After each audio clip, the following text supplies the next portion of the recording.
አሁን ይታይ እዚህ ጋር ምን ኮሮና አልመጣ የመጣው አንድ እረኛ ነው ኤርሚያስ። እዛ ኤርሚያስ የቀረ ጊዜ ኦርቶዶክስ እውነተኛ ቀጥተኛ መንገድ ናት ተብለን እኛም እንሰብካለን። የፈረስ ፊት የመሰለ ነገር አድርጎ አልመጣ። የታላቁንም የሆነ ቪዲዮ አይቼ ነበረ ባይዘው ዛሬ ከመጋቴ ፊት አይቼ ነበረና ታላቁ ፊቱን የሚሸፍንበት ምክንያት እስልምና ላይ ስለሚሰራ ነው። እንደምታውቁት የታላቁን የዲቤት አልሰማንም እያሉ ነውና በታቦቱ ጉዳይ ጥሪ አቅርበለታል። ለቀሲስ ዲበኩል ያቀረበውን ጥሪ እኔ ተቀብየዋለሁ ብለህ እንዴ? ቆየን እኮ እኛ ሞርታል ኮምባትን መስለን መጣን። ምንድነው አልቀበልም ማለት ይችላል። አልጠራችሁም። በቃ ለምን ትሰቃዩ? የፈረስ ፊት የመሰለ ነገር አድርጎ አልመጣ። አላቀረበም ማለት ግን ነውር ነው። እውነቱ አላቀረበም ማለት ሌላ ጉዳይ ነው። አልቀበልም ማለት ደግሞ ሌላ ጉዳይ ነው። አልቀበልም ከሆነ መብቱ ነው። ራሱ በመረጠው ቶፒክ ከዚህ በፊት እንትና ማን ነው ስሙ ዮኒ ማኛ የሚባለው ሰውዬ እናንተ 7 ሊቃውንት ሆናችሁ የኦርቶዶክስ ማለት ነው 7 የኦርቶዶክስ ሊቃውንት ሆናችሁ ቀለም ወርቅ ደግሞ ብቻውን ሆኖ ሁላችሁም እሱም ብቻ ተወያዩት የዛን ጊዜ ቀለሜ ከቀረ እኛ ሁላችንም ኦርቶዶክስ እንሆናለን ብሎ ቻሌንጅ ሰጠን። ማን ነው ቻሌንጁን የሚሰጠው? ዮናስ ማኛ ማለት ነው። ዮኒ ማኛ ይሄንን ቻሌንጅ ሲሰጥ ቻሌንጁን እኔ ተቀበልኩኝ። 7 ሰው ሆኜ ሳይሆን በቃ ብቻዬን ማለት ነው።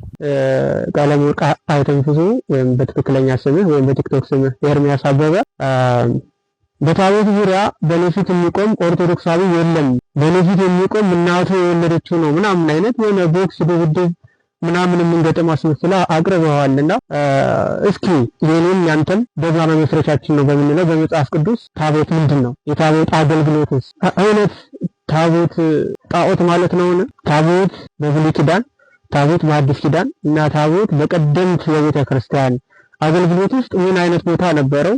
ምን አይነት ድርሻስ ነበረው? በሚለው በዚህ ጉዳይ መሰረታዊ በሆነ ጉዳይ የውይይት ጥሪ አቀርብልሃለሁ። ለኦርቶዶክስ አባቶች ወንጌላዊ ኤርሚያስ 7 ሆናችሁ፣ ምክንያቱም ቲክታክ የሚፈቅደው 9 ሰው ስለሆነ ብቻ 9 ሰው ብቻ ስለሚፈቅድ 7 የኦርቶዶክስ ታላላቅ የተባሉ አስተማሪዎች ምሁራን 7ቱን ወንድማችን ኤርሚያስ ለብቻው ከ1 ሰዓት ከሚሰው ጋር ሆኖ ምንም ሰዓት ደቂቃ ተይዞ በዛ ጉዳይ ላይ ለመወያየት ለመማማር ዝግጁ ነው። እዛ ኤርሚያስ የቀረ ጊዜ ኦርቶዶክስ እውነተኛ ቀጥተኛ መንገድ ናት ተብለን እኛም እንሰብካለን። ኤርሚያስ የቀረ ጊዜ ኤርሚያስ ይህን ጥሪ አልቀበልም የቀብ ያለውን ተው የሚለው እዚህ ጋር በቤተ ክርስቲያን ደረጃ ተው የሚለው አባት ካለ እኛ ከዚህ በኋላ ኦርቶዶክስ ነን። ለምን አይደለም ያልኩት? ነገ ይሁን ብለህ ብትለኝ እኔ ጋር ሌሊት ነው ተኝቼ ሲነቃ ይሁን ብለህ ብትለኝ አለው። አልጠራችሁም። በቃ ነገ ይሁን ብለህ ብትለኝ አለው። ነገ ይሁን ብለህ ብትለኝ አለው። አልጠራችሁም። በቃ ለምን ትሰቃዩ? የፈረስ ፊት የመሰለ ነገር አድርጎ አልመጣ። አሁን ይታይ እዚህ ጋር ምን ኮሮና አልመጣ። የመጣው አንድ እረኛ ነው ኤርሚያስ፣ በኢየሱስ ክርስቶስ መንፈስ እና በቃል እውነት የመጣባችሁ ማለት ነው። ምንድነው አሁን አፍንጬ እንዳይመታኝ ብለህ መከላከያ ነው ያደረከው? ምን ማለት ነው?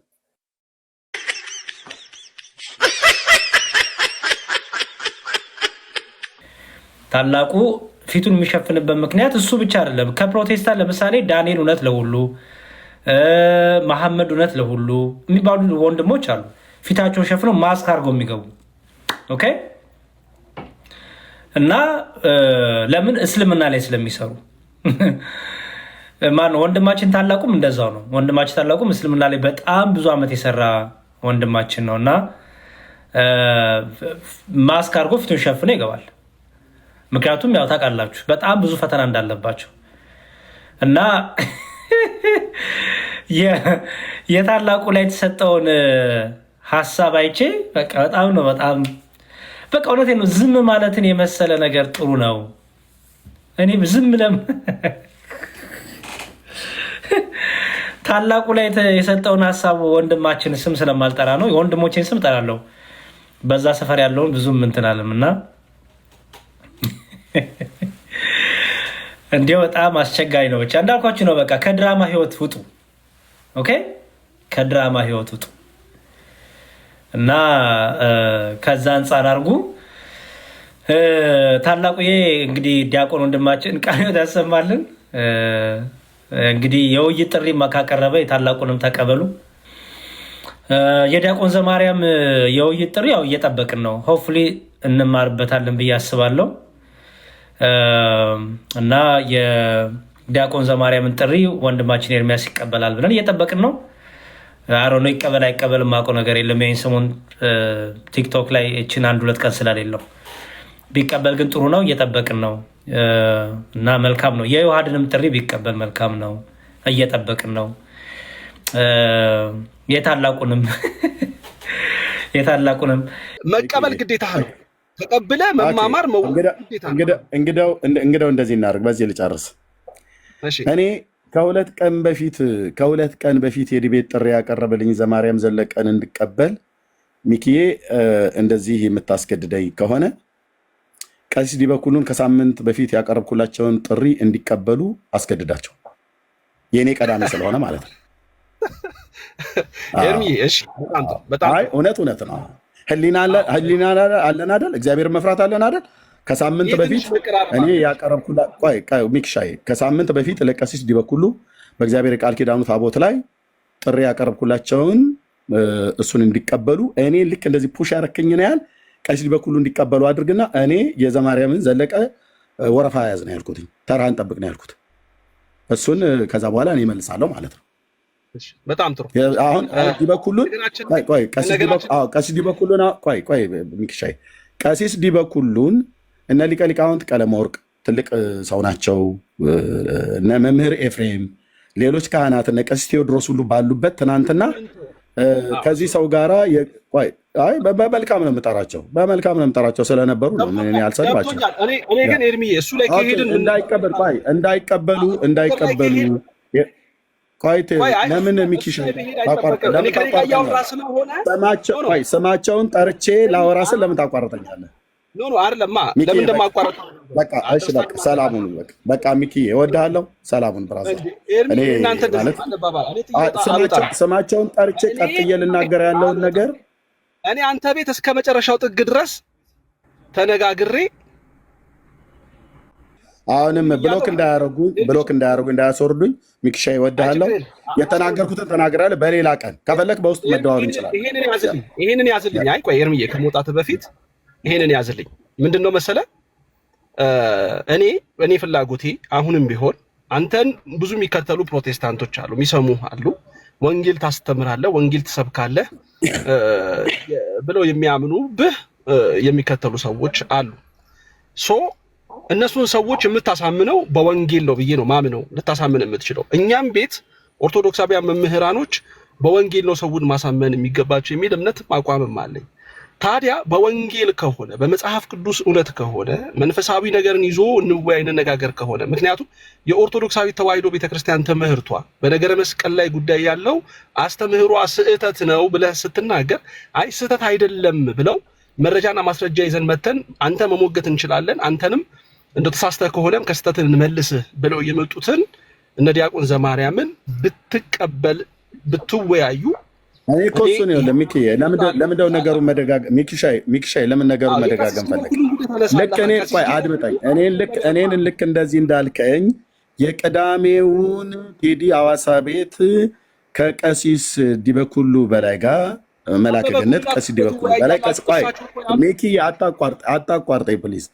ከመላከ ገነት ቀሲስ ዲበኩሉ በላይ ጋር ስለ ቃል ኪዳኑ ታቦት ከሳምንት በፊት ያቀረብኩላቸውን ጥያቄ ትናንትና መልሰውልኛል እወያያለሁ ብለው ከዛ ደግሞ ወጥተው ደግሞ የለም በሞተው ሰው ነው የምወያየው ብለዋል። ስለዚህ ቅዳሜ አንተ ቀን ምረጥ ብለውኝ የመረጥኩት አለ። እሳቸው ከተስማሙ እኔም ደውዬ እሳቸውም ደውዬ ነው ብለው ያሉት ለቴዲ እኔም ነግሬያለሁ እና እሳቸውም ነግረው የሚስማሙ ከሆነ አስቀድሜ ለቀሲስ ዲበኩሉ በላይ ያቀረብኩላቸውን የዲቤት ጥሪ ይቀበሉት። ከፈለጉ ቴዲ ሐዋሳ ቤት ከፈለጉ አንተ ቤት ከፈለጉ ሙስሊሞች ቤት የትኛውም ገለልተኛ በሆነ አካል ያለ ኮስት ይግቡ። የቃል ኪዳኑን ታቦት አክሱም ጽዮን አለ ብለው የሚሉትን እሳቸው እኔ ፊት ያጽድቁት፣ እውነት ያድርጉት። በአዲስ ኪዳኑን ታቦት እወያያለሁ። ይሄ ባልሆነበት ግን አበበ ጉልላት ሞቷል ነው የሞተው ብለህ ያልከው ውሸት ነው። ይህን ወሽተህ እሱን ማን መሰለህ ማጣራት ያለበት ሚኪ አንዴ ጥራ። እሱን ፈራኸው አንተ። ቆይ በአበበ ጉልላት አንዴ ስማኝ። ይኸውልህ አሁን አንተ እያየህ እዚህ ያላችሁ 1100 ሰው ይህን ሪካርድ አድርጉት። ወንድሜ ዲያቆን አበበ ጉልላት በህረ አምዴ እንደሞተ እና የሰዎች ማስረጃ አመጣለሁ። ልብ በሉ።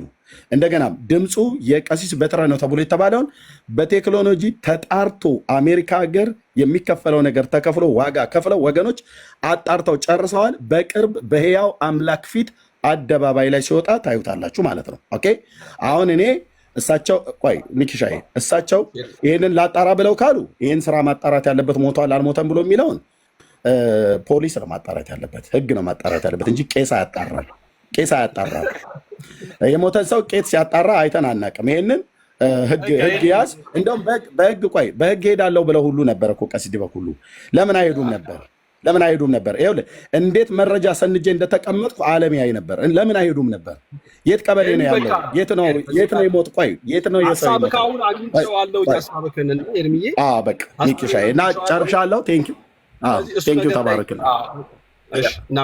በቃ ቴንኪው ሚኪሻዬ ተባረክልኝ። በጣም ነው የማመሰግነው። ከዲያቆን ዘማርያም ጋር ግን ጊዜ አመቻች መቼ የሚለውን ነገር አስበህበት። ከቀሲስ ዲበኩሉ ጋር ጊዜ አመቻች። አንተ መጀመሪያ ቅድሚያ ጥሪ ያቀርባለሁ። አሁን ተስማማን እኮ ኤርሚዬ። አልተስማማንም። የምን ከቀሲስ ዲበኩሉ የምን ጊዜ ነው የምታመቻቸው? ሜኪ ከቀሲስ ዲበኩሉ ጋር በታቦቱ ጉዳይ ጥሪ ያቀርባለሁ። ጊዜ አመቻቹና ጥሩን። ካልሆነስ ብዙ ጊዜ አስደግፎ መቅረት የኦርቶዶክሳውያኑ የዲቤት ጥሪ ጠሪዎች አስደግፎ መቅረት ልማዳቸው ነው። አምስተኛ ሰው እኔ አንድ ሰው ብጠራ አስደግፈው ይቀሩ እላለሁ። ያ ቴንኪው ሚኪሻ የተባለ ሰላም ነው። በቃ ኤኒዌይስ በቃሽ። እሺ ኤርሚሽ፣ እሺ ኤርሚ። አዎ እንግዲህ እንደሰማችሁት ነው ቤተሰቦች ከቀሲስ ዲበኩሉ ጋር ውይይት የሚያደርጉበት ሁኔታ የለም። ምክንያቱም የሚያስማማ ለመወያየት የሚመች ኢንቫይሮንመንት የለም። ከዲያቆን ዘማርያም ጋር ግን መወያየት የሚችሉበት እጅግ በጣም ኦፖርቹኒቲው ሰፊ ነው ብዬ አምናለሁ። ሰፊ ኦፖርቹኒቲ አለ ብዬ አምናለሁ። ነገር ግን በዚህ ሰፊ ኦፖርቹኒቲ መጠቀም እውነቱን ለሰዎች ማሳየት ይጠቅማል። ከአጉል እልህ ብንወጣ እጅጉን በጣም ደስ ይለኛል። እልህ ጠቃሚ ስላልሆነ ማለት ነው። እልህ ጠቃሚ አይደለም። እልህ ጩቤ ያስውጣል እንጂ ወንጌልን አያሳይም። ወንጌል እንድትሰብክበት አያደርግም። ስለዚህ ኤርሚዬ ወንድሜ በቻልከው አቅም አስብበት። እግዚአብሔር በሚያውቅ ይዣለሁ ብለህ ያልካቸውን ማስረጃዎች ይዘህ መተህ ብታቀርብ እጅጉን በጣም መልካም ነው። ብዙዎች ይማሩበታል ብዬ አምናለሁ። ደግሞ ያስከው ማስረጃና መረጃ ስህተት ከነበረ ደግሞ አንተም ተምረህበት ሌሎችም ተምረውበት የሚሄዱበትን ጥሩ ነገሮች መፍጠር ይቻላል የሚል እምነት አለኝ። ውይይቱ በመልካም ኤሪያ ላይ እንዲፈጸም የሁለቱም አካላት ፈቃደኝነት ወሳኝነት አለው። አንዱ ባልፈቀደበት፣ አንዱ በዚህኛው በኩል ነው መወያየት የምፈልገው ባለበት ሁኔታ አይ በዚህ በኩል ካልተወያየኝ ከሌላውም ሰው ጋር አልወያይም ማለቱ ግን እጅግ በጣም ትክክል ያልሆነ ስህተት የሆነ አካሄድ ነው። አያችሁ፣ ትክክል አይደለም። ስለዚህ ቀሲስ ዲበኩሉ በቃ እኮ ተናገሩ፣ ፈቃደኛ አይደሉም አሉ እኮ እሳቸው። ቀሲስ ዲበኩሉ ፈቃደኛ አይደሉም እኮ አለቀ እኮ በቃ። ቤተሰብ ቀሲስ ዲበኩሉ ከአበበ ጉልላት ጋር በተያያዘ እሱ ነገር ማጥራት አለብኝ ነው። ስለዚህ በቃ ተላልፈዋል። የተላለፉበት ሁኔታ ደግሞ ውይይት ማድረግ ምንም ጠቃሚ ነገር አይገኝበትም። ምንም ጠቃሚ ነገር የለውም። እውነት ለመናገር ጠቃሚ ነገር የለውም። ደፈር ብሎ በእውነተኛው በሚፈልገው ሰዎች በሚማሩበት ጉዳይ ላይ ደፈር ብሎ ቁጭ ብሎ መወያየት ነው። ሰዎች በሚማሩበት ጉዳይ ላይ ሰዎች ሊማሩበት በሚችለው ነገር ላይ መወያየት ነው። በታቦቱ ጉዳይ ሰዎች ይማሩበታል። ግን ደግሞ አይ ካንተ ጋር በታቦቱ ጉዳይ ቀድሜ የምወያይበት ምንም አይነት ግራውንድ የለኝም። ምክንያቱም አስቀድሜ ካንተ ጋር መወያየት ያለብኝ አንድ የዋሸህበት ጉዳይ አለ ካሉ በቃ የእሳቸውን ሀሳብ ማክበር። በግድ ተገደው አንገታቸውን ተይዘው ታንቀው መጥተው እጃቸውን ታስረው መጥተው በታቦቱ ጉዳይ ተወያዩ ተብሎ መገደድ አይቻልም። በነገር ማስገደድ አይቻልም። አሁን ለምን ተፈራ? ለምን አልተፈለገም ከዲያቆን ዘማርያም ጋር ለመወያየት? ታላቁ ጅብሪልም ጥሪ አቅርቧል። ከታላቁ ጅብሪል ጋር ለመወያየት ለምን አልተፈለገም? ለምን አልተፈለገም? እግዚአብሔር ምስክሬ ነው። እኔ በነገረ ታቦት ጉዳይ ላይም ቀሲስ ዲበኩሉ ከሱ ጋር ቢወያዩ ሪስፔክት ቢሆኑ አሁን እኮ የመከባበሩ ጉዳይ የለም ነው። አሁን እኮ እዛ ቦታ ላይ ክብረ ነክ ንግግሮች መነጋገሮች ይኖራሉ። ክብረ ነክ ንግግሮች ደግሞ እጅግ በጣም ጸያፍ ነው። ብዙ ሰዎችን አያንጽም፣ ሰዎችን ወደ ትክክለኛው መንገድ አይመራም ነው። ስለዚህ ከቀሲስ ጋር በፍጹም መወያየት የሚችሉበት ይሄ የክብር ጉዳይ ላይ አይደሉም ያሉት። የሜንታሊቲያቸው ትክክል አይደለም። ስለዚህ በዛን ደረጃ በመከባበር በሌለበት ሁኔታ የለም። በቃ አሁን ኤርሚያስ ያስብበታል ብዬ ተስፋ የማደርገው ነገር እሱን ነው። አይ በቃ ትቼዋለሁ። በጉልላት ጉዳይ ላይ የጉልላትን ጉዳይ ትቼዋለሁኝ። በታቦቱ ጉዳይ ልወያይ ካሉ ቀሲስ እሳቸው መወያየት ይችላሉ። በነገራችን ላይ መወያየት ይችላሉ። የሚደረግበት ውይይቱ የሚደረግበት ሁኔታ ላይ ያለን አይመስለኝም። ቤተሰቦች አይመስላችሁም? ይመስላችኋል? ውይይቱ የሚደረግ አሁን ከዚህ በኋላ በቃ ኤርሚያስ ከነቀሲስ ከነ ዲያቆን ዘማርያም ጋር ከታላቁ ጅብሪል ጋር ለማድረግ የሚችሉበት ሁኔታዎች ከዚህ በኋላ የሚፈጠሩ አይመስለኝም። ጠባብ ይመስለኛል። ምክንያቱም በቃ ያው እንዳያችሁት ነው እንዳያችሁት ቢኒ ማሳምኖት ኤርሚያስን እንደሚመጣ ተስፋ አደርጋለሁ። ስማ፣ አረ ምንድን ነው ሞዴሬተሮች አስቸግረውኛል። እኔና አንተ ወዳጆች እንደሆነ አላወቅም። ለምን ነው ሚዩት የሚያደርጉት? አይተው እሱን እና ግን ለምን ትለኛለህ? እኔ አንተ ቤት አስከብርህ የለ እንደ እኔ ቤት ስትመጣ አለማንም አይነካክም። ማነካከት አለ ተነካ ሚዩት ነኝ። ይኸው ሚዩት ጌታ ያው የሆነ ነገር ተናግሬ ይሆናል። አከታች በቃ ይፈታል። ምንድነው ተራ ይጠብቅ ኤርሚ እንዳለው እኔም ተራ ይጠብቅ ብዬ አንድ ኮመንት ብጽፍ ቢስማሙም እኮ ቢመጡም ራው እሺ፣ አንሳልኝ፣ ሚዩቱን አንሳልኝ። በቃ እሺ ፈቃደኛ ነኝ ብለው ቢመጡ ሁለቱም እንትን አይሉም። በቃ ሚዩቱን አንሳልኝ፣ አንዴ ሚዩቱን አንሳልኝና የምጠይቀኝ ጥያቄ ካለ እሱን ሰምቼ እወርዳለሁ። አይ ተገቢ አይደለም፣ ንገራቸው። አንድ ጊዜ ስትነግር ለሁል ጊዜ ይስሙ። አንተ ደግሞ በቃ አንዴ ተናገርክ አይደል እንዴ? ሞዴሬተር እና የሰጧቸው ሚዩት ሊያረጉ ብሎክ ሊያረጉ ከገስት ሊያፈርጡ ነው። ታዲያ ሰጧቸው ወዳጆችን ይለዩዋ። ታዲያ እኔ ካንተ ጋር እናወራለን፣ አንተም እኔ ጋር ትመጣለህ። አለቀ ማለት። አንተ ሌላ አዲስ ነገር ሰማው፣ ታላቁን ጅብሪል አድርጓል ስትል ሰማው ማለት አልሰማውም። ጌታን አልሰማው። እውነቴን ነው። ከታላቁ ጋር ይወያያሉ። አይ ጠይቋል ስትል ሰማውኝ። እውነት ጠይቋል እንዴ? በጣም እግዚአብሔርን ታላቁ ጅብሪል በታቦት ያው ኤርሚያስ ኦፊሻሊ ነው። ኦፊሻሊ አለ፣ በቪዲዮ ይታያል። አለ አብሮ አለ ወይስ እንዴ? አዎ በደንብ እንጂ ሼር አድርገና እንዴ? ሼር አድርግ። ምን ላይ ነው? አይ ቲንክ ቪዲዮ ላይ እንትን ላይቭ ላይ መሰለኝ። ላይቭ ላይ ነው ያደረገው። ኦኬ ያቀረበው ግን ኦፊሻሊ በቪዲዮ ሰርቶ ያቀርብላችኋል ብዬ ተስፋ አደርጋለሁ። እሺ እና አስገባለሁ። ኦኬ ስራ ላይ ለመሰለኝ ሚኪሻ። በቃ እንግዲህ እንትን ያልከው ራስ ካስገባውና እንትን አለ አይሻል ነው? እሺ ያስቸግራል። እሺ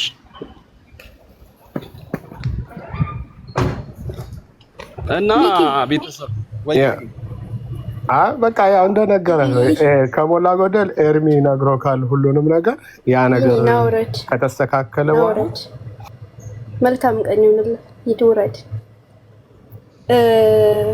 ይቅርታ ሚኪ፣ ትክክል አልሰባሽ። ይቅርታ ሚኪ፣ አወረድኩሽ። እኔ እሱ ቤት ሄጄ አያወርዱኝም። እሱ ቤት ሄጄ ቢያወርዱኝም ይናገራቸዋል። እግዚአብሔር ማርያምን ያወርዳቸዋል እንዴ! በሐሳብ ሞግቱት። ቢንያምን በሐሳብ ሞግቱት። ይሄው ቢኒ መጥቷል በሐሳብ። እኔ ሐሳብ ነው የሚመቸኝ፣ ጥላቻ የትም የሚያደርስም ብዬ አስባለሁ። በቃ ይኸው አውርደውት ነው። እርግጠኛ ነህ? እንዴት ነው የሚቆየው? አሳይቶሃል? አውርደውት ነው። ቢኒ አንዳንዴ ፖለቲካዋ ከባድ ነው እኮ። አብሽር ሚኪዬ፣ ክፉ አልናገራትም። ያው እግዚአብሔር ምሕረት ያርግላት፣ ምንም ችግር የለውም። ያው ብሎክ መደረግ ያለ ነው። መውረድም ያለ ነው። ችግር የለም። አይ ስልጣንሽን ስላሳየሽ ቴንኪው ለማለት ያህል ነው። ቴንኪው ለማለት ያህል ነው። ቢኒን ብትሰድቢው ከኔ ጋር ደስ አይለኝም። ሪትን ብትሰድባት እኔ አልሰደብኩትም እኮ ስልጣንሽን ስላሳየሽን በቤትሽ ሳይሆን በሰው ቤት ያለሽን ስልጣን ስላሳየሽን ቴንኪው ብለንሻል። ብራዘር ካም ዳውን ቴንኪው እቲ አይ አሁንም እኮ ለቴንኪው ነው የገባው። ልከራከርሽ አይደለም። ቴንኪው ንኪዬ ቢኒሻ አሁን ጥያቄ መልስልኝ። ወንድም ኤርሚ ያልመለሰው ጥያቄ ነው ወይስ እሱ? እሺ ጥያቄ ሳይሆን ሂድና የኔና ሐሳብ በደንብ ኤርሚ ያው ኤርሚ እኔም ብነግረው ካንተ በላይ ይሰማኛል ብዬ ተስፋ አደርጋለሁ። አይ ነው ትግባባላችሁ፣ በደንብ ኮድ አላችሁ። እኔ ማርያምን ነው የምነግርህ። አንድ እውነት ልንገርህ፣ ወንጌል አንተ ራስህን የምታሳይበት፣ አቅምህን የምታሳይበት፣ ችሎታህን የምታሳይበት አይደለም። ወንጌል የወንጌሉን እውነት ወንጌሉን በትክክለኛው ስፍራና ቦታ ላይ ለሰዎች እንዲያውቁት እንዲረዱና ነፍሳቸው የሚድኑበትን ነገር መፍጠር ትልቁ ዓላማ እና እኔ አሁን እያየሁኝ ያለሁት ነገር ይሄ ሪንግ ውስጥ ገብቶ የፋይት ሊፋየቱ ያሉ ሰዎች ቅድሚያ የሚያደርጉት ነገር አለ አይደለ? ቅድሚያ የሚያማምቁት ነገር አለ አይደለ? እሱን ነው አሁን እያየሁኝ ያለሁት። በቃ እደፋዋለሁ፣ እፈነክተዋለሁ። እገሌ ካልመጣ ቀድሜ ከእገሌ ጋር ነው የምጋጠመው ምናምን። እንደዚህ አይነት ነገሮች ትክክል ናቸው ብዬ አላምንም ቢኒሻ። ስለዚህ እኔ ኤርሚያስ አሁንም ቢሆን እንደው በቃ ከእልህኝነቱ ወጥቶ ከዲያቆን ዘማርያም ጋር ውይይት ቢያደርጉ እንማርበታለን ነው። ወይ ኤርሚያስ ይዞ የመጣው መረጃ ትክክል ሆኖ እኛም በቃ ነገረ መስቀሉ ላይ ያለንን ነገር በጥርጣሬ አይተን ሞግተን አባቶቻችን ትክክል አይደለም ብለን እንዲታረም ወይ እኛ ወደ ትክክለኛው መስመር እንድንሄድ ነው። ካልሆነ ደግሞ ኤርሚያስ ያመጣው መረጃ ስህተት ነው ብለን እሱም ታርሞበት እሱም ተስተካክሎበት ሌሎችም እሱን ያቀረበላቸው ሰዎች መረጃውን አይ በቃ ስህተት ነው ብለው እንዲሄዱ እንድንተራረምበት ነው የሚፈለገው እንጂ ወንጌል ለጸብ ከሆነ ለድብድብ ከሆነ ለፉከራ ከሆነ ወንጌል ባይሰበክ አይሻልም ወይ? ያው ተሳዳቢዎች ነፋሉ እኮ እዚህ መንደር ላይ ቲክቶክ መንደር ላይ በጣም በቃ ባይለኛው የሚፈላለጉ ምናምን አለ ብራዘር። ያ ሚኪ ምን አለ መሰለ ኤርሚ ዲቤት ጠያቂ ብቻ አይደለም ስታስብ። ስለ ኤርሚ ከረጅም ዓመታት ጀምሮ ዲቤት ጠያቂ ነው። ተጠይቆ የሚመልሳቸው ዲቤቶች አሉ። ሰዎችን ይለያል ማለት ነው። እንደገና ደግሞ ቀደምም ስለተናገረው እኔም ስለማላፍርበት የእግዚአብሔር መንፈስም ማደሪያ ስለሆነ የእግዚአብሔር መንፈስ ያደምጣል። ዝም ብሎ ከማንም ጋር አይወያይም ማለት ነው። ኦኬ አሁን አልወያይም አላለም። የዘማርያምን ጥሪ ማለት ነው። በተለያየ አጋጣሚ ስለ ዘማርያም ምላሽ የሰጠው ምን ብሎ ነው? አልወያይም አይደለም፣ ተራ ይጠብቅ። ዘማርያም በዚህ ሰዓት ያቀረበው በትንሹ ከ2 ዓመት በኋላ የተደረገውን ጥሪ ጸጥ ረጭ ብሎ ቆይ በዚህ ሰዓት ያቀረበው ልንገር ከአንድ እኔ አስጨረስኩ አይደል እንዴ ስታወራ? በጣም ይቅርታ በእግዚአብሔር ነው በጌታ አንዴ እዚሁ ላይ እንድትመልስልኝ ከዛ አስታውራለሁ። አንደኛ ተራ ማለት ምን ማለት ነው? ተራ መጠበቅ ማለት ተራ ማለት ከፊት ለፊት የሆነ ሰው አለ፣ ከዛ ከኋላ የሆነ ሰው አለ። ከኋላ ያለው ሰው ከፊት ለፊት ልምጣ ሲል ነው ተራ እንጠብቅ የሚባለው። አሁን ከፊት ለፊት ያለ ሰው እኮ የለም። ቀሲስ ዲበክ ሁሉ በቃ እኔ ከኤርሚያስ ጋር የምወያየው በአበበ ጉልላት ጉዳይ ነው፣ ኤርሚያስ ትወያየኛለህ? አይ እሱ ደግሞ በታቦቱ ጉዳይ ነው የምወያየው አለ። ስለዚህ በቃ ውይይቱ ቀረ። ሰው ከፊት ለፊት የነበረው ሰው ገሸሽ ብሏል። አሁን ከፊት ለፊት መጥቷል። ማን? ዲያቆን ዘማርያም መጥቷል። መቼ ያቀረበው ዲያቆን ዘማርያም? እሺ ወረፋ በሉት በቃ እንደው እንደፈለኩ ሰደውና በቃ ቆይ ዲያቆን ዘማርያም ያቀረበው መቼ ነው ሚኪዬ? መቼስ ያቀርበው? ዛሬስ ለምን አያቀርብም? በሱ ነው ተራና ወረፋ የምትለየው። በሱ እኮ ነው እንዴ?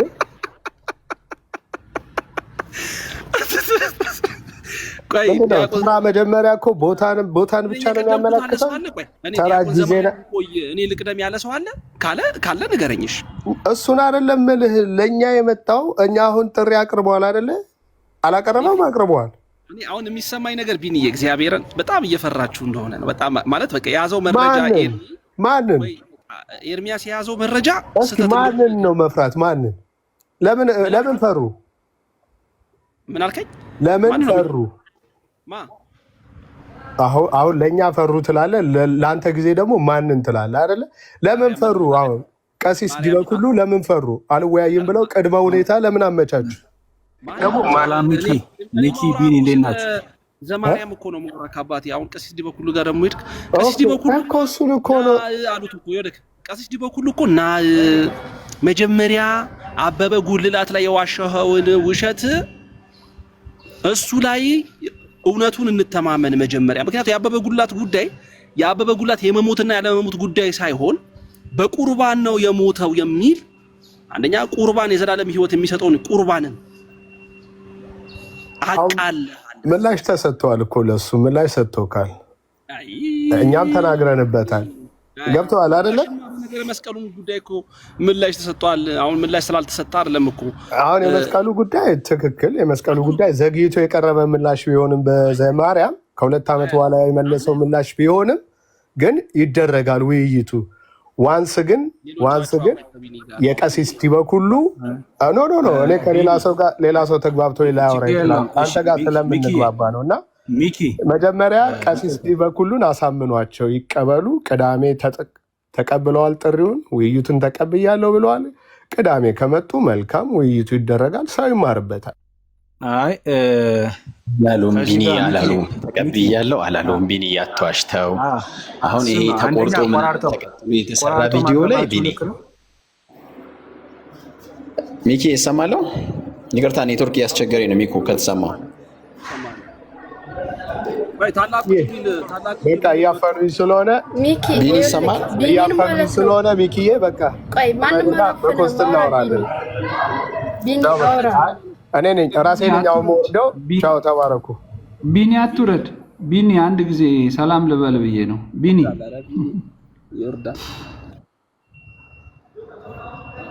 እና ቢኒ እኮ ከኔ ውጪ ማንንም ማውራት አይፈልግም። በቃ ችግሩ ነው።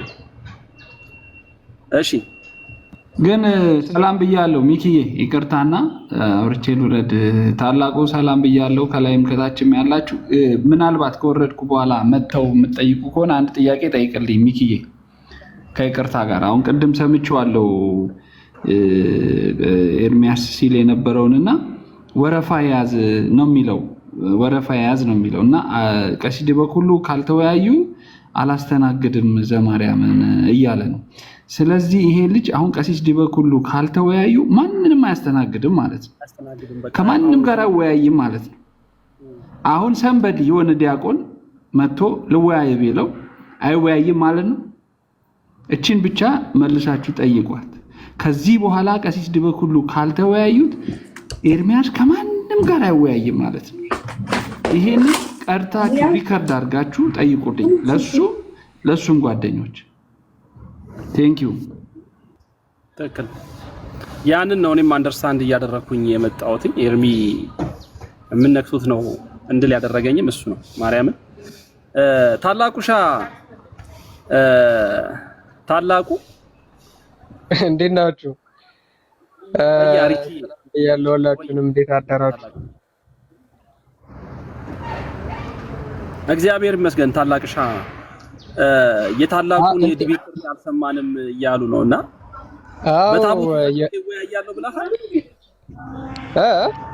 በታቦቱ ጉዳይ ጥሪ አቅርበለታል። ለቀሲስ ዲበኩሉ ያቀረበውን ጥሪ እኔ ተቀብየዋለሁ ብለሃል። እንደቆየን እኮ እኛ ሞርታል ኮምባትን መስለን መጣን። ምንድነው አልቀበልም ማለት ይችላል። አላቀረበም ማለት ግን ነውር ነው። በእውነቱ አላቀረበም ማለት ሌላ ጉዳይ ነው። አልቀበልም ማለት ደግሞ ሌላ ጉዳይ ነው። አልቀበልም ከሆነ መብቱ ነው። ራሱ በመረጠው ቶፒክ ከዚህ በፊት እንትና ማን ነው ስሙ ዮኒ ማኛ የሚባለው ሰውዬ እናንተ 7 ሊቃውንት ሆናችሁ የኦርቶዶክስ ማለት ነው 7 የኦርቶዶክስ ሊቃውንት ሆናችሁ ቀለም ወርቅ ደግሞ ብቻውን ሆኖ ሁላችሁም እሱም ብቻ ተወያዩት የዛን ጊዜ ቀለሜ ከቀረ እኛ ሁላችንም ኦርቶዶክስ እንሆናለን ብሎ ቻሌንጅ ሰጠን። ማነው ቻሌንጁን የሚሰጠው? ዮናስ ማኛ ማለት ነው። ዮኒ ማኛ ይሄንን ቻሌንጅ ሲሰጥ ቻሌንጁን እኔ ተቀበልኩኝ። 7 ሰው ሆኜ ሳይሆን በቃ ብቻዬን ማለት ነው። ብቻዬን ሆኜ እቀበልሃለሁ 7 ሰው 7 ሊቃውንት ምናምን ያልከውን ተወውና እኔ ብቻዬን እወያይሃለሁ። ስለዚህ አንተ በፈለከው ሞዴሬተር ማንም ፌር ሆኖ ያወያየኛል የምትለውን ማንኛውንም ቤት ምረጥ፣ ታቦት በመጽሐፍ ቅዱስ በሚል በብሉይና በአዲስ ኪዳን እንወያይ አልኩት። ይኸው እስካሁን ድረስ መልስ የለም ምንም ማለት ነው። ስለዚህ አንድ ሰው አልወያይም ካለ አልወያይም ማለት ነው። የዲቤት ጥሪ አላቀረበም ማለት ግን ነውር ነው። ሲጀመር ጥሪውን ያቀረበው እሱን ነው። እሱ ጥሪውን አቀረበ፣ 7 ሊቃውንት ተባለ፣ እኔ ብቻዬን እገባላለሁና ነው ቦት ሲባል መመልስ የለም እስካሁን ድረስ። ታላቅዬ ምናልባት አንዳንድ ነገሮችን እየተረዳውኝ የመጣው ይመስለኛል። አንዳንድ ነገሮች ትንሽ እንትን እያለኝ የሆነ ነገር አእምሮ ላይ እየፈጠረ ያለ ነገር ምንድነው? እንደው በተደጋጋሚ ብዙ ሰዎች በጣም የምናከብራቸውና የምንወዳቸው ኦርቶዶክሳዊ መምህራኖች በቀጥታ ለኤርሚያስ ዲቤት ጥሪ እያቀረቡለት ነው ከሰሞኑን እና እንደው ምንድነው ምክንያቱ? ለአንዳንድ ሰዎች ግልጽ ቢሆንላቸው እጅግ በጣም ደስ ይለኛል። ምንድነው ምክንያቱ? እንደው አንዳንድ ሰዎች ኤርሚያስን ለማንበርከክ ኤርሚያስን ለማሸማቀቅ ምናምን ብለው ያስባሉ ይላሉና ምንድነው ዓላማው? ለምንድነው ኤርሚያስ ጋር ታርጌት የሆነው? እኔ የምረዳው አንድ ነገር አለኝ። በተደጋጋሚ ከገድላት ድርሳናት ምናምን ሲያነሳ ምላሽ ስላልተሰጠው ወይ በዚህን ያክል ደረጃ ልወያ ያሉ ሰዎች ስለሌሉ እስቲ ከሚል አንጻር ነው ወይስ ምንድነው? ወይ አረ ምንም ችግር የለም እና እስቲ ምንድነው የሚለው ነገር እስኪ እንደው ዲያቆንዬ እሱን ግልጽ ብታረግልኝ ደስ ይለኛል። ኦኬ፣ አንደኛ እሱ ላይ ታርጌት ተደርጎ ምናምን አይደለም። ታርጌት የኛን ታርጌት ዲዘርቭ የሚያደርግ ሰውም አይደለም። መቼስ አንድ ሰው ሽንት ቤት ሲሞላ ካስመጠጠ እንዴ ለምን ካካሌ ትኩረት ታደርጋለህ አይባልም። በቃ ገማ ታዲያ ሞላ እኮ በቃ ሽንት ቤቱ ሞላ። ከሞላ ግማቱ እንዳይረብሽ መመጠጥ አለበት። በቃ የሆነ ግልጽና ግልጽ ነገር ነው። ስላስመጠጥቀው ትኩረት ሽንት ቤቱ ላይ ነው ማለት አይደለም። የቀለሜ ያፉም ሽንት ቤት በጣም ስለሞላ መመጠጥ አለበት ነው። ትኩረታችን ሽንት ቤቱ ላይ ሆኖ ግን አይደለም። ግን ሞላ እንግዲህ ምን እናደርገው? መመጠጥ አለበት በቃ። አንድ ሰው ሽንት ቤት ሲያስመጥጥ አረ ምናምን የሚል ከሆነ እንግዲህ ግማቱ ተመችቶታል ማለት ነው። ስለዚህ እሱ ላይ ትኩረት አድርጎ ሁሉም ሰው እየጠራው ያለው ለዛ ነው። ሁለተኛ በጣም ቤተክርስቲያኒቱን በማራከስ የሆነ የሌላትን ስም በመስጠት በጣም በሚደብሩ ቃላት በመግለጽ ቀሳውስት አባቶቻችንን ከፍ ዝቅ በማድረግ በጣም ታዋቂ ስለሆነ እሱን ለምን በእውቀት አንፈትሸውም ነው። እሱን ለምን በእውቀት አንፈትሸውም? በእውቀት ይታይ ሰውየው እስከምን ድረስ ነው እንደሚሳደበው ነው ወይስ እንዴት ነው የሚለውን መፈተሽ አለበት። ቀለመወርቅ በኦርቶዶክስ ቴዎሎጂም ሆነ በፕሮቴስታንት ቴዎሎጂ ምንም አይነት ዲቤት አድርጎ አያውቅም። ነገረ መለኮታዊ ውይይት አድርጎ አያውቅም። በቃ አለቀ። ነገረ መለኮታዊ ውይይት አድርጎ የማያውቅ ከሆነ ይሄ ሰውዬ የምርም ፕሮቴስታንትን የሚወክል ከሆነ ዜርፎር በነገረ መለኮት ነው መወየት ያለበት። ከዚህ በፊት ታስታውስ ከሆነ ሚኪ ልደት ቤት ከ2 ዓመት በፊት ምናምን እኔ ዲያቆን ነበርኩኝ በእነዚህ እጆቼ ነው ስጋው ደሙን ሳዘጋጅ የነበረው ምናምን ሲል ኦኬ ዲያቆን ከነበርክ ዲያቆኑ ከቤተልሔም ወደ ቤተ መቅደስ ምን እያለ ነው የሚሄደው? ጳዚዮን ማለትስ ምን ማለት ነው ብዬ ጠየቁት። የለም መልስ ጭራሽ ማለት ነው። መልስ የሚባል ነገር የለም። ከዛ በኋላም ዲያቆን ነኝ ምናምን ሲል ሰምቼውም አላውቅም እውነቱን ለመናገር። አሁን ጉዳዩ ምንን የሚመለከት ነው? የሆነ ሰውን ታርጌት አድርገን ሳይሆን ወይ የሆነ ሰው ነግሮን ሳይሆን ወይ እሱ ላይ ስፔሻሊ በሆነ ታርጌት ተደርጎበት ሳይሆን በቃ እንዳልኩ ነው። ምንም የሞላ ሽንት ቤት መመጠጥ አለበት አንደኛ። ሁለተኛ ደግሞ ቤተክርስቲያኒቱን እያጥላላ ቤተክርስቲያኒቱን እየተሳደበ የሚኖር ሰው ነው። እሱንም ቢሆን በእውቀት መፈተሽ አለበት። ሌላኛው ነገረ መለኮታዊ ውይይት አድርጎ ስለማያውቅ ያንን ነገረ መለኮታዊ እውቀቱን ለፕሮቴስታንቶቹ ማሳየት አለብን።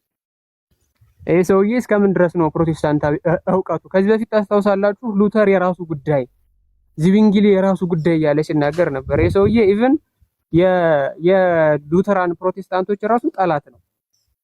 በነገራችን ላይ የሉተራን ፕሮቴስታንቶች ራሱ ጠላት ነው። እኔ ምንም ቢሆን ወደ መሰረተ ክርስቶስ ነው ወደ ምናምን ቸርች ሰው አልክም እያለ ነበር። ሰው አልክም። ለምንድን ነው ሰው የማይልከው? እነሱ መናፍቃን ናቸው ብሎ ስለሚያምን ማለት ነው። በቃ ስለዚህ ይሄ ሰውዬ ትክክለኛ የሆነ ፕሮቴስታንቲዝምንም የሚወክል ከሆነ መጀመሪያ ከየትኛው ዲኖሚኔሽን ነው ሲጀመር? መሰረተ ክርስቶስ ነው ወይስ ቃለ ሕይወት ነው ወይስ ሐዋርያት ነው ወይስ ኦንሊ ጂሰስ ነው? ከየትኛው የፕሮቴስታንት ዲኖሚኔሽን ነው የሚመደበው ይሄ ሰውዬ? ኦኬ፣ ከየትኛው ፕሮቴስታንቲዝም ዲኖሚኔሽን ነው የሚመደበው? እሱን መጀመሪያ ማወቅ። ይሄ ከታወቀ በኋላ በእነሱ ቴዎሎጂ መከራከር አለበት። ቃሌን ለምሳሌ ተመልከቱት። ቃሌ ኤምኬሲ ነው፣ መሰረተ ክርስቶስ ቸርች ነው፣ ከሜኖናይት ቸርች የሚመደብ ነው። የራሱ ቴዎሎጂ አለው። ቴዎሎጂውን ዲፌንድ ያደርጋል። በቃ ትክክለኛ ፕሮቴስታንት ማለት ይሄ ነው።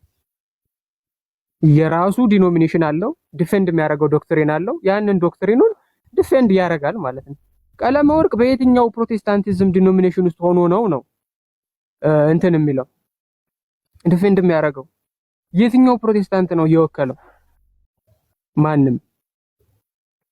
ስለዚህ ታዲያ አሁን ይሄን ሰውዬ የውይይት ጥሪ በማቅረብ ወይ ያቀረበውን የውይይት ጥሪ በመቀበል ባዶነቱን ማሳየት ካልቻልክ ምንም በፕሮቴስታንት ቴዎሎጂም ሆነ በኦርቶዶክስ ቴዎሎጂ ምንም የሚያውቀው ነገር እንደሌለ ማሳየት ካልቻልን ችግሩ የኛ ነው የሚሆነው ማለት ነው።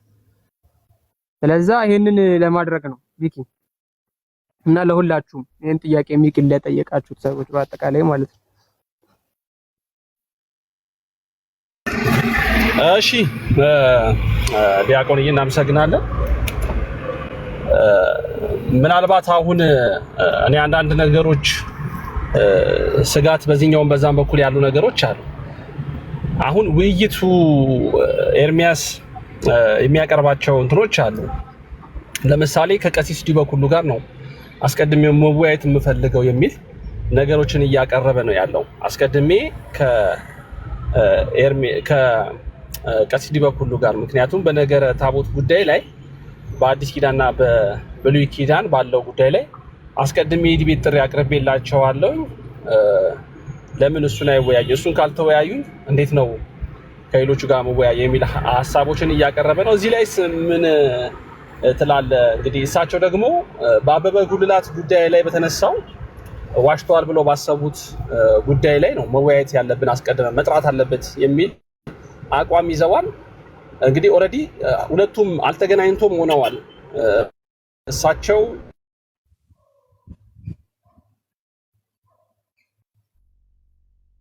ጉዳይ የእሳቸውን የዲቤት ጥሪ ትቶ ወደ ሌላው መሄድ አልነበረበትም ወይ? ዲያቆን ዘማርያም አስቀድሞ ጥሪ አቅርቦለታል እንግዲህ በነገረ መስቀሉ ጉዳይ ላይ ማለት ነው። እና እሱን ለምን አክሴፕት ማድረግ አልፈለገም ብለህ ታስባለህ? ምናልባት እዚህ ላይ ተወሰኑ ነገሮችን ብትሉኝ ደስ ይለኛል። ምክንያቱም እኔ ግራ እየገባኝ ስለሆነ ነው። በቃ ኦልሬዲ እሳቸው ኖ ብለዋል። በቃ ይሄ እዛ ጋር መጀመሪያ ካልጨረስኩኝ ብለዋል። እናንተ ደግሞ ጥሪ ያቀርባችሁለታል በታቦቱም ጉዳይ ላይ ለእሳቸው ባቀረበው አስቀድሞ ባቀረበው ታቦት ጉዳይ ላይ ለመወያየት ፈቃደኝነትን አሁን እየተናገርክ ነው። አንተም ዲያቆን ዘማርያም በመስቀሉ ጉዳይ ላይ ለመወያየት ፈቃደኝነቱን አሳይቷል። ለምንድን ነው ታዲያ ኤርሚያስ መወያየት ያልፈለገው ነው? ወረፋስ አለ ወይ? ወረፋ የሚባል ነገር እየሰማው ስለሆነ ቀሲስን መወያየት የማይፈልገው እና ቀሲስ እዛ ላይ ስቲክ ላርግ ማለታቸው በጣም ትክክለኛ ሀሳብ ነው። ምክንያቱም አንድ ሰው ወንጌልን የሚሰብከው በሐሰት፣ በውሸት፣ በውንጀላ እና በሐሰት ክስ ከሆነ መጀመሪያ ክሱን ወይ ፕሩቭ ያደርጋል ወይ ዲስፕሩቭ ይደረጋል። በነገራችን ላይ በጣም ትልቅ የሆነ ኦፌንስ ነው ለቤተ ክርስቲያን እየተናገረው። በቅዱስ ቁርባን አበበ ጉልላትን የሚባል ሰው እየገደሉብኝ አመታቱ ቀርቧል። በዚሁ ቀለሜ አመታቱን እንዲያረግ አስታውሱልኝ። ጥቅምት 27 ቀን ነው ገደሉት ያለ። ዛሬ እንግዲህ 13 ነው። ለአመታት የሚያስፈልገውን ነገር እንዲያቀራርብ በዛው በህይወት ያለ ሰው ነው እንግዲህ እግዚአብሔር ያሳያችሁና ቀሲስ መጀመሪያ ይሄ ውሸቱ ሳይጋለጥ በፊት ምንም አይነት የወንጌል ወሬ አናወራም ማለታቸው ትክክል ናቸው። ምክንያቱም ከዳቢሎስ ጋር መቼም ሐሰት እየተናገረ ሐሰት እያወራ በሐሰት ቤተክርስቲያንን እየከሰሰ ከሱ ጋር ቁጭ ብለህ አልወያይም ማለታቸው ትክክል ናቸው። ግን እኛ የሰጠነው አድቫንቴጅ ምንድነው? ለቀለሜ የሰጠነው አድቫንቴጅ ያቀረባቸውን ሪኳየርመንቶች በሙሉ ሚት ተደርገውለታል። በታቦት ነው የምወያየው አለ። ከዚህ በፊት በነገረ መስቀሉ አለ። ኦኬሽ በነገረ መስቀሉ ዲያቆን ዘማርያም ዳር ያዝ አለው። ዲያቆን ዘማርያም ለምንድን ነው ሲባል አሁን እንደው ዘማርያም እንደው ባለጌ የሚባል ሰው ነው በመቤታችን ምኑ ነው አሁን እንደው ዘማርያም ክፉ ቃል ካፉ ራሱ ወጥቶ ያቃጥ እሱም ባለጌ ያለው ማለት ነው። ኢማጂን እሱ ግን አደሰም ዳይ ቀሲስ ዲበኩሉን አረፋህን እንትን ማለት ጀመረ ከናምን በጣም የሚቀፉ ቃላትን እየተጠቀመ ሲናገር ነበር። የሚውት አርገገ ተዋህዶ። ስለዚህ አሁን ምኑን ነው የምታዩት? ከዚህ ሰውየው ሲጀምር የሚያወራውን የሚያውቅ ሰው እንደሆነ ነው የምትረዱት። አንደኛ ዘማሪውን ባለጌ ማለት፣ ሁለተኛ ቀሲስን የሚያክል ማዕረግ እየተሸከሙ በጴጥሮስ መንበር ቁጭ ያሉ ሰዎችን በዛ ደረጃ አረፋህን ትዳፍቃለህ እንደዚህ እያልክ ነው የምታወራው ምናምን የብልግና ጥግ። ከዚህ በፊት ማማየን የተናገራትን ታስታውሳላችሁ። አናፖሎጂቲካሊንም የተናገረውን ታስታውሳላችሁ። የደብተራ የጠንቋይ ልጅ ዮሐድንም እንደዛው የደብተራ የጠንቋይ ልጅ ዮሐድንም እንደዛው ተናግሮታል። አሁን ይሄ ሰውዬ ባለጌ የማለት ሞራልን ካገኘ ራሱ ህሊናው ዳኛ ሆኖ በጭንቅላቱ ፊት አይቀርብም ማለት ነው። ህሊናው ራሱ ከሞተ ቆይቷል። እሱ የሚናገረውን ነገር አያስተውለውም ማለት ነው። እኛ በመታወቂያ ስሙ ስንጠራው ስድብ የሚመስለው ከሆነ እሱ አረፋ ምናምን ብሎ ሲሳደብ ታዲያ ቅቤ እየቀባ ነው። መልካም ነገር ነው ታዲያ። ስለዚህ አሁን እሱ ውይይቱን አልቀበልም ለማለት ምንም አይነት ባክግራውንድ የለውም ነው። በታቦት ጉዳይ ተባለ። ኦኬ እሺ፣ ከዚህ በፊት አኬም ጥሪ አቅርቦለት ነበረ። በአዲስ ኪዳን ታቦት እንወያይ። አይ ታሪከ ነገስትን ካልጠቁ ታሪከ ነገስት የዶግማ መጽሐፍ አይደለም ብራዘር። ብትፈልግ ተው፣ ብትፈልግ አትቀበለው፣ ብትፈልግ ተቀበል።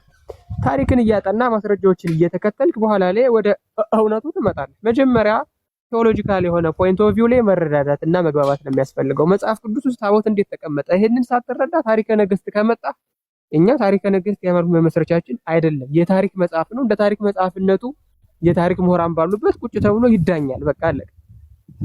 ታሪከ ነገስት ታሪኩ በራሱ ትክክል ነው ወይ? ከየት መጣ? ሶርሶቹ እነማን ናቸው? ጸሐፊዎቹ የ14ኛው መቶ ክፍለ ዘመን የኢትዮጵያ ሊቃውንት ናቸው ወይስ ከዛ በፊት ደግሞ ፕሬዴት የሚያደርግ ሶርስ አለው? ይሄንን በታሪክ ምሁራን ፊት ቁጭ ብለህ የምትነጋገረው ነገር እንጂ ቴዎሎጂካል ዲስከሽን አድርገህ የምታስቀምጠው ነገር አይደለም። ቴዎሎጂካል ዲስከሽን ውስጥ ታሪከ ነገስት የሚጠቀስ መጽሐፍ አይደለም ባጭሩ። ዛትዝ የታሪክ መጽሐፍ የምናወራው ስለ ቴዎሎጂካል ዲስከሽን ነው። ስለዚህ ቴዎሎጂካል ዲስከሽን ከሆነ የቴዎሎጂ ሁሉ መመስረቻ መጽሐፍ ቅዱስ አለ። መጽሐፍ ቅዱስን እየሰጠችን ቅድስት ቤተክርስቲያን አለች። ስለዚህ በመጽሐፍ ቅዱስ ውስጥና ጥንታዊቱ ቤተክርስቲያን ያንን የመጽሐፍ ቅዱስ ቨርስ እንዴት እንደተረጎመችው እንዴት እንደተረዳችው በዛ ነው ውይይቱ የሚሆነው። ቴዎሎጂው እዛ ላይ ስላለ ማለት ነው። ቴዎሎጂው ላይ ከጨረስን እና ቅዱስ ታቦት የጌታ ቅዱስ ሥጋና ክቡር ደም መፈተቻ እንደሆነ ሊከበር እንደሚገባው ጣዖት እንዳልሆነ ወዘተርፈ እነዚህ መሰረታዊ ሀሳቦች ላይ ከተስማማ በኋላ ታቦተ ጽዮን ወደ ኢትዮጵያ መጣለች ወይስ አልመጣችም የሚለውን ብትቀበለው ባትቀበለው ጉዳይ አይደለም። ሚ ፐርሰናሊ ማለት ነው። ሚ ፐርሰናሊ ታቦተ ጽዮን ወደ ኢትዮጵያ መጣች ወይስ አልመጣችም ብትቀበለው ባትቀበለው ከዚህ ከቴዎሎጂ ጋር በኩል ወንበር ቁጭ የምታረገው ጉዳይ አይደለም። ታሪክ ስለሆነ እሱን ታሪክ መርምረህ ተቀበለው፣ ሳትመረምርም ጣለው። አይ ዶንት ኬር ማለት። ስለዚህ መጀመሪያ ቴዎሎጂው ላይ ሳንግባባ እዛ ላይ አንሄድም ነው። ኦኬ፣ እዛ ላይ አንሄድም። ስለዚህ መጀመሪያ ቴዎሎጂካል ዲስከሽኑን እንጨርስ፣ ከዛ ታሪኩን ደግሞ ከታሪክ ምሁራን ጋር ቁጭ ብለን እንወያየዋለን። እንደዚሁ ዝም ብሎ በእንትን ሳይሆን ይሄ ሁሉ አድቫንቴጅ ተሰጥቶት ስቲል የሚቀር ከሆነ ዮኒ ማኛ ክርስቲያን መሆን አለበት። ከዚህ ዝም ብሎ ይሄ ከስፒሪቹዋል ፕሮስቲቲዩሽን ወጥቶ ይሄ መንፈሳዊ አመንዝራነት ከሱ ወጥቶ በአንዲት ሚስት መጽናት አለበት፣ በኦርቶዶክስ ማለት ነው። ምክንያቱም ቃሉን ሰጥቷል፣ ሁላችንም ኦርቶዶክስ እንሆናለን ብሏል። ከዚህ ከዘማቢነት ሊወጣ ማለት ነው። ስፒሪቹዋል ዘማቢነት አለ በነገራችን ላይ እዛም እዚህም ስትፈልግ በሃኡላ መሆን ስትፈልግ ሙስሊም መሆን ስትፈልግ ፕሮቴስታንት መሆን ስትፈልግ ተሐድሶ መሆን ይህ ስፒሪቹዋል ፕሮስቲቱሽን ይባላል። ከዚህ መውጣት መቻል አለበት እሱ ራሱ ቃሉንም ስለሰጠ ማለት ነው።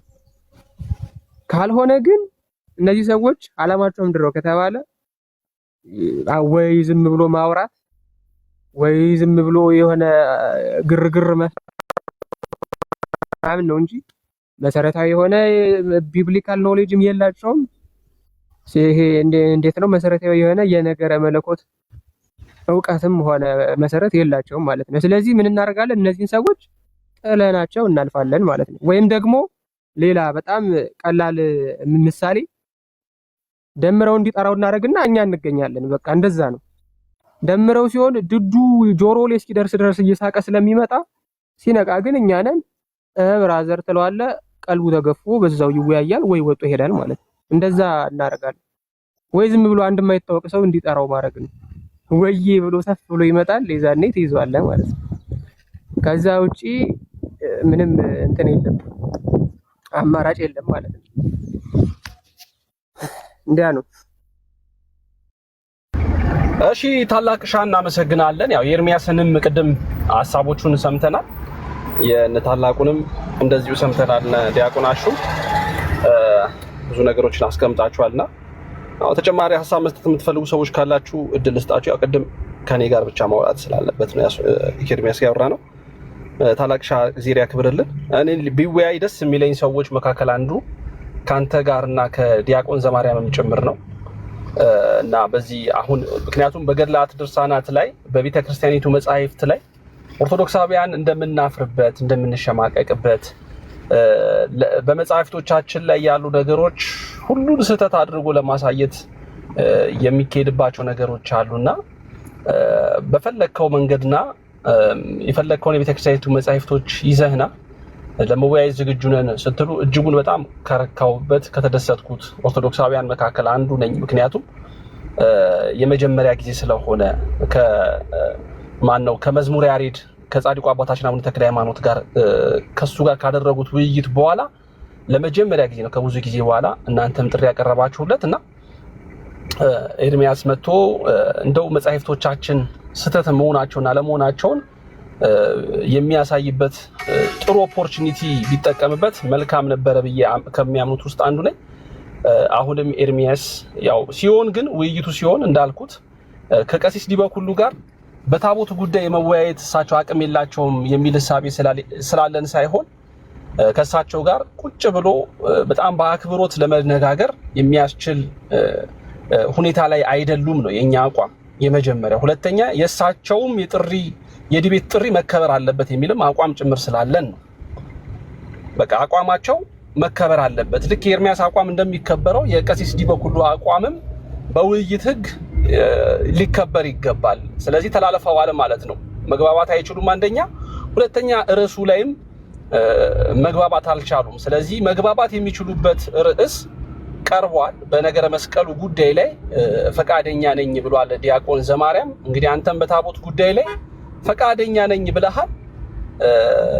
ሜዳውም ይኸው ፈረሱም ይኸው። ትልቁ ነገር በቀረበው ሜዳና ፈረስ ላይ መጋለብ ነው የሚያስፈልገው ብዬ አምናለሁ። ስለዚህ ምናልባት ኤርሚያስ አስቦበት በዚህ ውይይት ላይ ባቀረባችሁት ጥሪ ውይይት ላይ እንደሚመጣ ተስፋ አደርጋለሁ። ዲያቆን ታላቁ ስለመጣ እግዚአብሔር አክብረን እናመሰግናለን።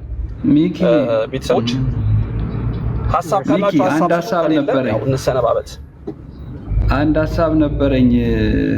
ታላቁም እንዳለው አንድ የሆነ ሚስኢንፎርምድ አድርጎ ለመሄድ የሞከረው ነገር አለ። አሁን እነ ታላቁ እነ ዘማርያም እነ ዮሐድ ጥሪህን ተቀብያለሁ ነው እንጂ ያሉት ጥሪ እናቀርብልሃለን። አሁን እሱ ዘላለም ሲያወራ የነበረው ከኦርቶዶክስ እስኪ አንድ ዲያቆን፣ እስኪ አንድ ጳጳስ፣ እስኪ አንድ መነኩሴ፣ እስኪ አንድ ቄስ ይምጣልኝ ምናምን ሲል ነበረ። የእሱን ጥሪ ተቀብለው ነው የመጡት። ዘማርያምን ቢሆን እስኪ ይኸው መጣውልህ እስኪ ነው ያለው እንጂ ና ብሎ አይደለም ጥሪ ያቀረበለት። ራሱ ስንት ዓመት ሙሉ ሲጣራ የነበረውን ነገር ነው የተቀበለው ዘማርያምን። አሁን መልሶ ዘማርያም ጥሪ እንዳቀረበለት ማድረግ ራሱ ሌላ ሰዎቹን ማሳሳት ነው የያዘው። ሲለፈልፍበት የነበረ ነው ስንት ዓመት ሙሉ ነው ግጠሙኝ ሲል የነበረው። አሁን ሁሉም በየተራ መጡለት፣ መሸሽ ጀመረ። የሆነ ነገር ወደቀብኝ የሆነ ነገር ላንሳ ማለት ጀመረ። ቆይ ወረፋ ያዙ ማለት ጀመረ እና እንዲያውም ሲመጡለት እንደ አጠራሩ ይህን ሁሉ ዓመት እንደለፈለፈ ሰው ኧረ ኑ ቶሎ ግቡ፣ ማን ነው ዛሬ ነገ ማን ነው እያለ ነበር ማስገባት የነበረበትና ትልቅ የፍርሃት ስሜት ውስጥ ነው ያለው። እንዲህ የሚሆን አልመሰለውም ነበረ። ሌላው አበበ ጉልላት ላይ ዲግሪ ሰርቷል። አሁን ማስተርስ እየሰራ ነው፣ የውሸት ማስተርስ አሜሪካ። ልክ ያለው ድምፅ እንዲጣራ በጣም ነው የሚያስቀው። ምን አይነት ማለት በዙሪያ ያሉ ሰዎችስ እንደው ይታዘቡኛል አይልም ነገሩ። እነሱም እንዴት እንደደነዘዙ አላውቅም። አሁን እዚህ ውስጥ ዳጊም አለ እዚህ ኮሜንት እያደረገ ነው ያለውና እድሜም እኮ ያስተምራል ሰውን። በቃ ውሸት አትዋሽ አንድ ቀን አይሉትም እንዴ? በቃ ሰለቸን ያንተ ውሸት አይሉትም እንዴ? አሜሪካ ድምፅ ላጣራ ነው ይላል ቀሲስ በትረን እኮ ዘላለማችን ከእድሜ ልጅነታችን ጀምሮ የምናውቀው ቄስ እኮ ነው። አንድ ብቻ አይደለም ድምፅ ያለው፣ ብዙ ጊዜ ስቱዲዮ እየተገባ የተቀረጸ በጣም ድምፃዊ እኮ ዲያቆን የነበረ ዛሬ ቄስ የሆነ እኮ ነው። እና የሱን ድምፅ ነው ሄዶ የሚያጣራው? ምን አይነት ውሸታም ነው! እና በዚህ በሚያምኑት በሚከተሉት ዘንድ እያጭበረበረ ያው ንጉስ ነው እነሱ ጋር ንግስናውን ማስቀጠል ነው የሚፈልገው ማለት ነው እንጂ ጎበዝ ከሆነ ይሄ ሁሉ ሰው መጥቶለት መቼም አንዱንም ተቀብሎ ማስተናገድ ነበረበት። እኔ ከዚህ በኋላ በራሱ እጅ ራሱን አስሯል። በቃ ቀሲስ ዲበኩሉ ከሌሉ ወረፋ ምናምን ብሏል። እንግዲህ ቀሲስ ዲበኩሉ ጋር አይገናኙም። ከዚህ በኋላ ያው እንግዲህ ማንም ቢመጣ ወረፋ አልደረሳችሁም እያለ ሊያባርር ነው ወይንስ ሰው እየመረጠ? በጣም ደግሞ የሚገርመው እንትን እንኳን አይመርጥም። ይሄ አንድ ቦክሰኛ እኮ በ68 ኪሎ ግራም ቦክስ የሚወዳደር ቦክሰኛ ከ48 ካለው ጋር ካልተወዳደርኩ እኮ አይልም። ከ90 ካለው ጋር እኮ አይልም። ውሉ ጠፍቶበታል። አሁን ከደምረውም ጋር ይፈልጋል። ከቀሲስ ዲበኩሉ የቱ ጋር እንዳለ የሱ ስታተስ እንኳን አያውቀውም። በጣም የሚያስቅ ሰው ነውና የሆነ የተደናበረ ልጅ ነው። እግዚአብሔር እንግዲህ ልቡን ይመልሰው ነው። ሌላ ምንም አንልም። እናመሰግናለን።